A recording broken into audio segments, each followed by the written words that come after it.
Daniela é assim, como um jardim selvagem, disse tio Ed olhando para o teto. Como um jardim selvagem. O Jardim Selvagem, escrito por Lígia Fagundes Telles. Tia Pombinha concordou, fazendo uma cara muito esperta, e foi correndo buscar o maldito licor de cacau feito em casa. Passei a mão na tampa da caixa de marrom glacê que ele trouxera. Era a segunda ou terceira vez que a presenteava com uma caixa igual. Eu já sabia que aquele nome era como papel dourado embrulhado, simples castanhas açucaradas. Mas, um jardim selvagem. O que era um jardim selvagem? Foi o que eu lhe perguntei.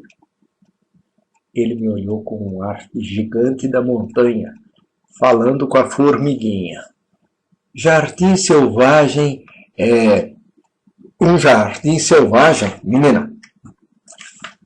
Ah, bom, eu disse. E aproveitei a entrada de tia Pombinha para fugir da sala. A tal caixa estava mesmo fechada, tão cedo não seria aberta. E o licor de cacau era tão ruim que eu já tinha visto uma visita guardá-lo na boca para depois cuspir. Na bacia, fingindo lavar as mãos.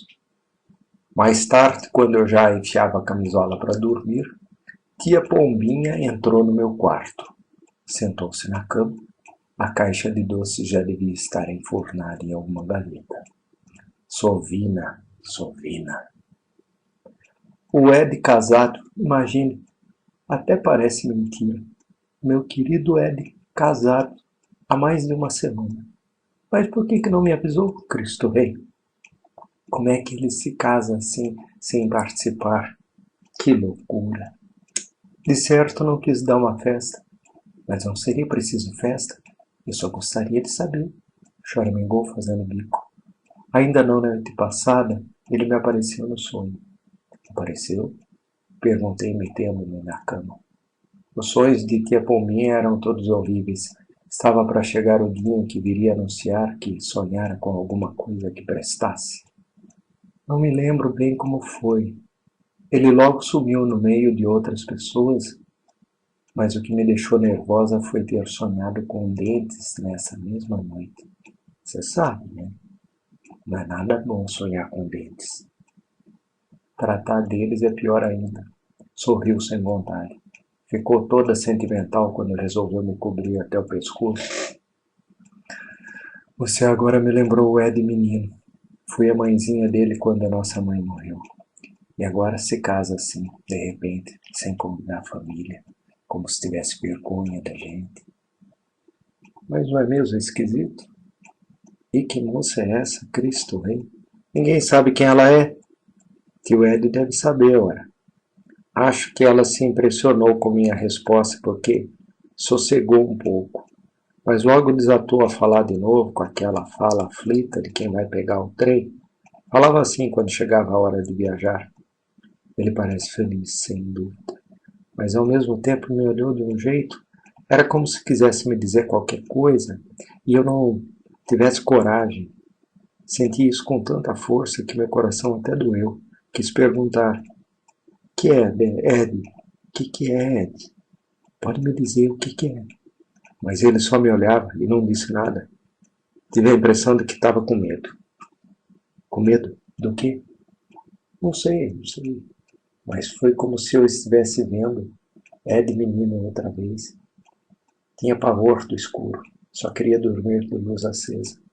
Papai proibiu essa história de luz e não me deixou mais ir lá fazer companhia. Achava que eu poderia estragá-lo com muito mimo. Mas uma noite eu não resisti e entrei escondida no quarto. Estava acordado, sentado na cama. Quer que eu fique aqui com você até você dormir? Perguntei. Pode ir embora, disse. Já não me importo mais de ficar no escuro. Então dei-lhe um beijo, como fiz hoje. Ele me abraçou, me olhou do mesmo jeito que me olhou agora, querendo confessar que estava com medo, mas sem coragem de confessar. Disfarcei um bocejo e afastei as cobertas porque já estava transpirando. Quando minha tia anunciava uma história importante, na certa vinha alguma bobagem sem importância nenhuma. De resto, tia Palminha tinha a mania de ver mistérios adocicados. Não passava um dia sem falar nos tais pressentimentos. Mas por que ele havia de ter medo? Ela franziu a testa. Seus olhinhos redondos ficaram mais redondos ainda. Aí é que está. Quem é que pode saber? Ed sempre foi muito discreto. Não é de se abrir com a gente. Ele esconde. Que moça será? Lembrei-me então do que ele dissera. Daniela é como um jardim selvagem. Quis perguntar o que era um jardim selvagem, mas tia Palminha devia entender tanto quanto eu desses jardins. Ela é bonita, tia. Ed disse que é lindíssima, mas não é tão jovem assim. Parece que tem a idade dele, uns 30 e poucos anos. E não é bom isso de ser meio velha? Balançou a cabeça com ar de quem podia dizer ainda um montão de coisas sobre essa questão de idade. Mas preferiria não dizer. Hoje de manhã, quando você estava na escola, a cozinheira deles passou por aqui. É amiga da Conceição. Contou que ela se veste nos melhores costureiros, só usa perfume francês, toca piano. Quando estiveram na chácara, nesse último fim de semana, ela tomou banho nua debaixo da cascata. Nua? Nuinha. Vão morar na chácara. Ele mandou reformar tudo. Diz que a casa ficou uma casa de cinema. E é isso que me preocupa. Ducha. Que fortuna não estarão gastando nessa loucura. Cristo Rei. Que fortuna. Onde é que ele foi encontrar essa moça? Mas ele não é rico?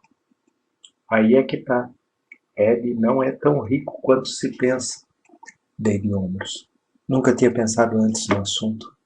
Bocejei sem cerimônia. Tia Palminha era com ciúmes. Havia muitas dessas confusões nas famílias. Eu mesmo já tinha lido um caso parecido numa revista. Sabia até o nome do complexo. Era um complexo de irmão com irmã. Afundei a cabeça no travesseiro. Se queria tanto conversar, por que não se lembrara de trazer os doces? Para comer tudo escondido, não é? Deixa, tia. Você não tem nada com isso. Ela abriu nos joelhos as mãos ossudas, de unhas onduladas, cortadas rente. Passei a língua na palma das minhas mãos para umedecê-las. Sempre que olhava para as mãos dela, assim secas, como se tivessem lidado com giz, precisava molhar as minhas. Diz que anda sempre com uma luva na mão direita. Não tira nunca a luva dessa mão, nem dentro de casa. Sentei-me na cama. Esse pedaço me interessava. Usa uma luva? Na mão direita. Diz que tem dúzias de luvas, cada qual de uma cor, combinando com o vestido. E não tira nem de dentro de casa? Já amanhece com ela. Diz que teve um acidente com essa mão. Deve ter ficado algum defeito. Mas por que não quer que veja? Eu é que sei. Como Ed nem tocou nesse assunto, fiquei sem jeito de perguntar. Essas coisas não se perguntam. Casado, imagine. Deve dar um marido exemplar. Desde criança foi muito bonzinho. Você precisava ver que pérola de menino. Verdadeira pérola. Tia Pombinha ficou falando algum tempo ainda sobre a bondade do irmão. Mas eu só pensava naquela nova tia que tomava banho pelada debaixo da cascata e não tirava a luva da mão direita. Numa manhã de sábado, quando cheguei para o almoço, soube que ela passara em casa. Chutei minha pasta, as coisas que valiam a pena aconteciam sempre quando eu estava na escola. Tia Pombinha gaguejava, pescoço fino cheio de manchas avermelhadas. Ficava assim que nem peru quando tinha uma emoção forte. Ah, você não imagina como é encantadora. Nunca vi uma beleza igual. Que encanto de moça. Tão natural, tão simples. E ao mesmo tempo tão elegante, tão bem cuidada. Foi tão carinhosa comigo. Fiquei olhando para as pernas finas de tia Pombinha, com as meias murchas, cor de cenoura. Bom, então tudo tinha mudado. Quer dizer que a senhora gostou dela? Muito? Fiquei mesmo cativada e trouxe presentes. Venha ver, disse puxando-me pelo braço. 3 cortes de seda finíssima para mim e para você uma boneca francesa. Loura, loura. Tenho ódio de boneca. Ducha, você vai gostar dessa. É a coisa mais linda que eu já vi. Olha aí. Não é linda? Fiquei olhando a boneca dentro da caixa. Usava luvinhas de renda. Ela estava de luva. Estava. Uma luva verde, combinando com sapatos. No começo a gente estranha a luva só naquela mão. Mas não é mesmo de se estranhar? Podia fazer uma plástica, enfim. Deve ter seus motivos. Um amor de moça. A conversa que tive no mês seguinte com a cozinheira de tio Ed fez-me esquecer até os zeros sucessivos que tivera em matemática. A cozinheira viera indagar se Conceição sabia de um bom emprego. Desde a véspera, estava desempregada. Tia Pombinha tinha ido ao mercado. Pudemos falar à vontade, enquanto Conceição fazia o almoço.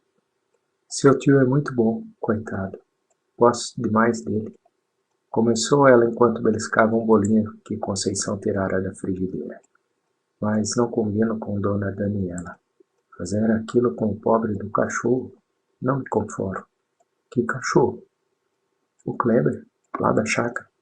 Um cachorro tão engraçadinho, coitado. Só porque ficou doente e ela achou que estava sofrendo, tem cabimento fazer isso com o cachorro? Mas o que foi que ela fez? Deu um tiro nele. Um tiro? Bem na cabeça. Encostou o revólver na orelha e pum!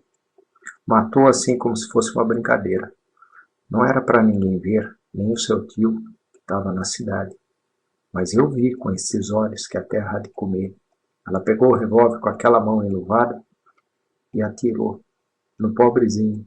Morreu ali mesmo, sem um gemido. Perguntei depois, mas por que a senhora fez isso? O bicho é de Deus. Não se faz com um bicho de Deus uma coisa dessas. Ela então respondeu que o Kleber estava sofrendo muito, que a morte para ele era um descanso. Disse isso? A mulher deu uma dentada no bolinho, ficou soprando um pouco porque estava quente como o diabo. Eu mesmo não conseguia dar cabo do meu. Disse que a vida tinha que ser. Não lembro. Mas falou em música, que tudo tinha que ser como uma música. Foi isso. A doença sem remédio era o desafino. O melhor era acabar com o instrumento para não tocar mais desafinado. Até que foi muito educada comigo, viu que eu estava nervosa e quis me explicar tudo direitinho. Mas podia ficar me explicando até gastar todo o cuspe que eu nunca ia entender. O que entendi muito bem foi que o Kleber estava morto, o pobre. Mas ela gostava dele? Acho que sim. Estavam sempre juntos. Quando ele ainda estava bom, ia tão alegrinho tomar banho com ela na cascata. Só faltava falar aquele cachorro. Ela perguntou por que você ia embora? Não perguntou nada. Nunca me tratou mal, justiça seja feita. Sempre foi muito delicada com todos os empregados. Mas não sei, eu me aborreci por demais. Isso de matar o Kleber. E montar em pelo como monta, feito índio, e tomar banho sem roupa. Uma noite, a mesa de jantar virou inteira. O doutor disse que foi ele que esbarrou no pé da mesa e, para não cair, agarrou a toalha e veio tudo para o chão. Mas ninguém me tira da cabeça que quem virou a mesa foi ela. Por quê? Por que fez isso? Quando ficava brava. A gente tem vontade até de entrar num buraco. O olho dela, o azul, muda de cor. Não tira a luva? Nunca. Capaz. Acho que nem o doutor viu aquela mão. Já amanhece de luvinha. Até na cascata usa uma luva de borracha. Conceição veio interromper a conversa para mostrar à amiga uma bolsa que tinha comprado. Ficaram as duas cochichando. Sobre homens. Quando Tia Pombinha chegou, a mulher já estava se despedindo, o que foi uma sorte. Não falei com ninguém sobre essa história, mas levei o maior susto do mundo quando 2 meses depois, tia Daniela telefonou da chácara para avisar que o tio Ed Estava muito doente. Tia Pombinha começou a tremer. O pescoço ficou uma mancha só. Deve ser a úlcera que voltou, meu querido Ed. Cristo Rei, será que é mesmo grave? Depressa, vai buscar calmante. 15 gotas num copo de água açucarada. Cristo Rei, a úlcera. Contei 50. E carreguei no açúcar para disfarçar o gosto. Antes de levar o copo, despejei ainda mais umas gotas. Assim que acordou a hora de jantar, desandou nos telefones avisando a velharia da Irmandade que o menino estava doente. E tia Daniela? Perguntei quando parou de choramingar. Tem sido delicadíssimo. Não sai de perto dele um só minuto. Falei também com o médico, disse que nunca entrou criatura tão eficiente. Tão amorosa tem sido uma enfermeira, e tanto. É o que me deixa mais descansada, meu querido menino. Quando Conceição veio me anunciar que ele tinha se matado com um tiro, assustei-me à beça. Mas aquele primeiro susto que levara quando me disseram que estava doente, fora um susto maior ainda. Eu chegava da escola quando Conceição veio correndo ao meu encontro. Seu tio Ed se matou hoje de manhã. Se matou com um tiro. Larguei a pasta. Um tiro no ouvido? Lá sei se foi no ouvido. Não me contaram mais nada. Dona Pombinha parecia louca, mal podia falar. Já seguiu com as irmãs para a chácara. Foi um tamanho berreiro. Todas berravam ao mesmo tempo. Um horror. Dessa vez achei muito bom que eu estivesse na escola quando chegou a notícia. Conceição enxugou 2 lágrimas na barra do avental enquanto fritava batatas. Peguei uma batata que caíra da frigideira e afundei-a no sal. Estava quase crua. Mas por que ele fez isso, Conceição? Ninguém sabe. Não deixou carta, nada. Ninguém sabe. Vai ver que foi por causa da doença, não é mesmo? Você também não acha que foi por causa da doença? Acho. Concordei enquanto esperava que caísse outra batata da frigideira. Pensava agora em tia Daniela metida num vestido preto e de luva também preta, como não podia deixar de ser.